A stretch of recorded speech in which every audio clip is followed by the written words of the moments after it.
¿Sabías que la Biblia menciona a un personaje que hizo un cambio de sexo de manera intencional?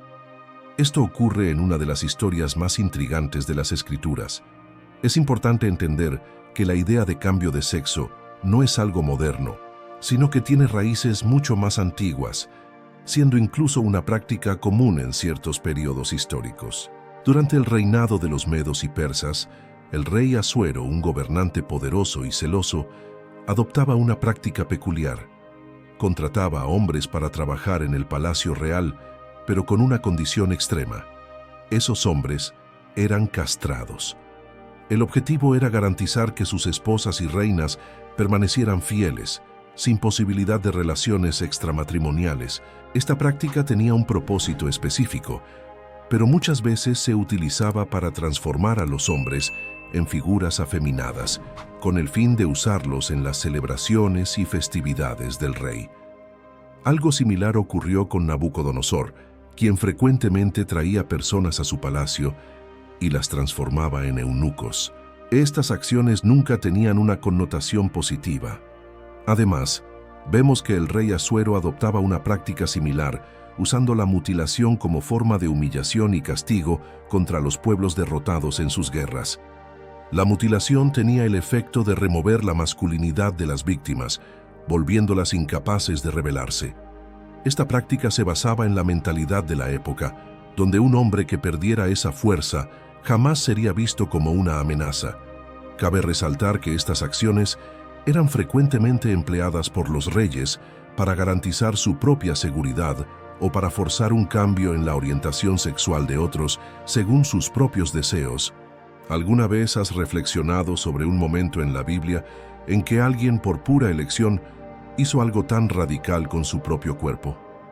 Pues bien, estamos hablando de Potifar. Pero ¿quién era Potifar? ¿Qué lo llevó a tomar esta decisión? Potifar era uno de los oficiales del faraón y fue el hombre que compró a José, después de que él fuera vendido por sus propios hermanos y pasara de mano en mano hasta llegar a Egipto.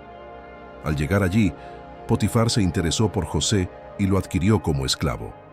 Sin embargo, surge una pregunta importante. ¿La compra de José ocurrió solo porque él era fuerte y capaz de realizar trabajos pesados, o había algo más detrás de esto? Prepárate para algunas revelaciones sorprendentes. La Biblia nos cuenta que José era extremadamente hermoso y llamaba la atención de todos en Egipto. El Midrash, una tradición judía, incluso relata que las mujeres subían a los techos y muros para ver pasar a José. Además, la belleza de José también se destaca en las bendiciones que recibe cuando su padre, Jacob, está al borde de la muerte. Algunas de estas bendiciones hacen referencia al encanto que las mujeres sentían por él. Así, comenzamos a entender por qué Potifar, al ver a un joven fuerte y encantador, decidió comprarlo como esclavo. La Biblia también nos cuenta que José tuvo gran éxito en la casa de Potifar, al punto de que Potifar confió completamente en él, entregándole el control de todos sus bienes. La única cosa sobre la que José no tenía poder era el pan que Potifar comía. ¿Dónde podemos ver esto en la Biblia? La belleza de José se menciona en Génesis 39:6, que dice: «Así que dejó todo lo que tenía en manos de José, y no se preocupaba de nada, excepto del pan que comía. José era hermoso de porte y de apariencia». Sin embargo, al analizar el contexto, nos damos cuenta de que el pan es en realidad una metáfora. El pan aquí simboliza la esposa de Potifar. La Biblia, en algunos pasajes, usa la palabra alimento de manera más sutil para referirse a cuestiones relacionadas con las relaciones entre hombres y mujeres. Por lo tanto, Potifar entregó todo en manos de José, excepto su esposa. Esto nos lleva a cuestionar quién realmente era Potifar y de dónde viene la idea de que él tuvo un cambio de función, como se mencionó anteriormente. Según el texto bíblico, Potifar era llamado Sara Tabachim, o ministro de los Tabachim.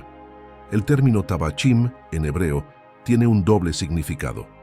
Por un lado, puede referirse a alguien responsable de la comida del faraón, posiblemente un carnicero.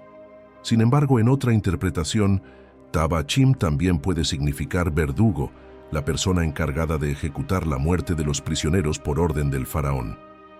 Ahora, al observar más de cerca, es interesante notar dónde se encontraba la prisión del faraón, que curiosamente estaba localizada en la casa de Potifar.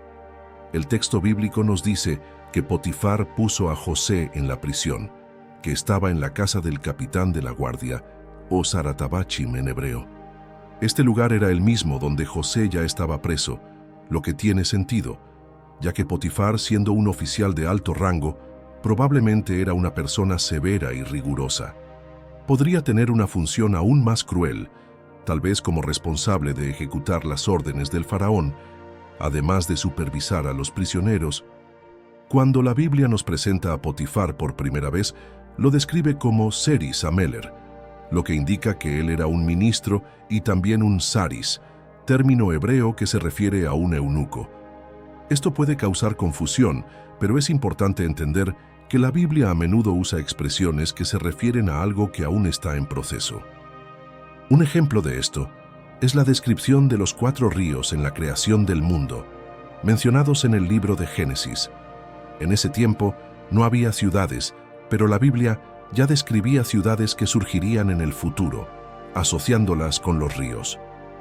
Por lo tanto, cuando la Biblia describe a Potifar como saris, no se está refiriendo a un cambio de sexo, sino utilizando un término que puede indicar una función o característica específica, frecuentemente asociada con eunucos.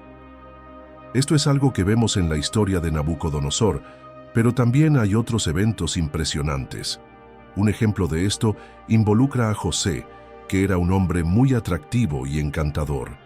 Un día, la esposa de Potifar, cautivada por José, supo que, debido a una fiesta idólatra en Egipto, no habría nadie en casa. Ella vio allí la oportunidad de quedarse a solas con él. Ella fingió estar enferma e intentó seducir a José, pero él resistió. Entonces, ella lo acusó falsamente, y debido a eso, José fue encarcelado. Sin embargo, la historia no termina ahí. Por increíble que parezca, Potifar también se siente atraído por José. Él, entonces, toma una decisión radical, buscando estar más cerca de José e involucrándose en un cambio drástico, tratando de adaptarse a la situación de una forma que creía que sería más compatible con sus deseos. Además, se describe en Génesis 41-45. Faraón dio a José el nombre de Safenate Paneya y le dio por mujer a Asenate, hija de Potifera, sacerdote de On. Y José salió a recorrer la tierra de Egipto. La alteración del nombre de Potifar a Potifera, como aparece en algunas tradiciones judías, como el Midrash, no está explícitamente mencionada en la Biblia.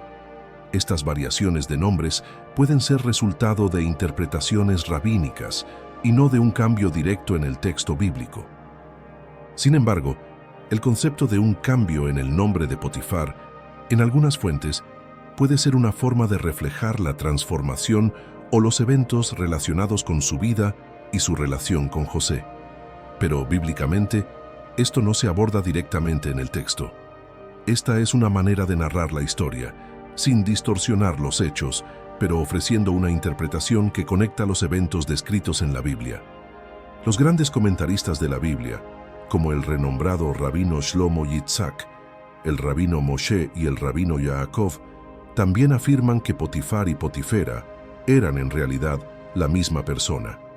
Ellos defienden que el cambio de nombre refleja una transformación en su vida, ya que creen que Potifar se castró debido a su obsesión por José, lo que le causó una gran vergüenza, ya que su deseo no fue correspondido. Después de este acto drástico, Potifar habría abandonado su cargo de ministro y se habría convertido en sacerdote en On. El nombre Potifera, en este contexto, parece reflejar el cambio de postura de Potifar y su cargo. Es decir, él no pudo mantener su moral ante ministros que no lo respetaban, lo que pudo haber llevado a esta transformación. Otro punto interesante es el matrimonio de José con Asenate. Aunque José creció en la casa de Jacob, un ambiente de fe, se casó con una mujer aparentemente idólatra. Esto plantea la pregunta: ¿por qué José elegiría una esposa así, si él mantuvo su fe? Una posibilidad es que Asenate no fuera hija biológica de Potifar y su esposa, sino adoptada, lo que alteraría su contexto. Además, el propio faraón mostró interés en este matrimonio, porque, con el tiempo, José demostró no solo ser capaz de interpretar los sueños del faraón, sino también un consejero sabio y único en Egipto. Impresionado, el faraón decide nombrarlo vicefaraón, pero había una complicación. Potifar podría reclamar a José como su esclavo, lo que podría crear un obstáculo para la ascensión de José al cargo de vicefaraón. Así, tal vez este matrimonio con Asenate fue una forma de resolver esta cuestión. Aunque Potifar no quisiera, el faraón decidió casar a José con su hija. Este movimiento tenía una estrategia clara. Al hacer esto, el faraón impidió que Potifar o Potifera siguieran hablando mal de José, ya que eso también perjudicaría a su hija, ya fuera biológica o adoptiva. Con esta decisión, el faraón encontró una manera de neutralizar cualquier oposición. Es interesante observar la historia de un hombre que, en un acto radical para su época, abandona su posición social y poder. Llega a mutilar su propio cuerpo, pero no consigue alcanzar el éxito que esperaba.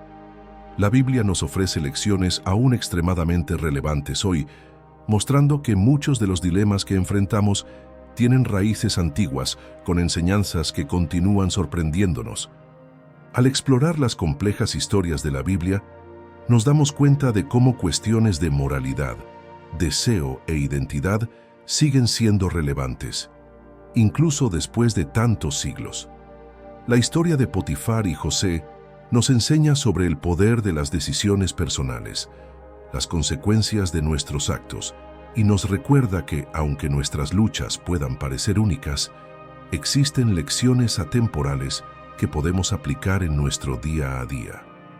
Si esta reflexión te tocó de alguna manera, suscríbete al canal, compártelo con amigos y conviértete en miembro para recibir más contenidos como este. Únete a nosotros en nuestro viaje de comprensión y aprendizaje de la Palabra de Dios. Hasta el próximo video.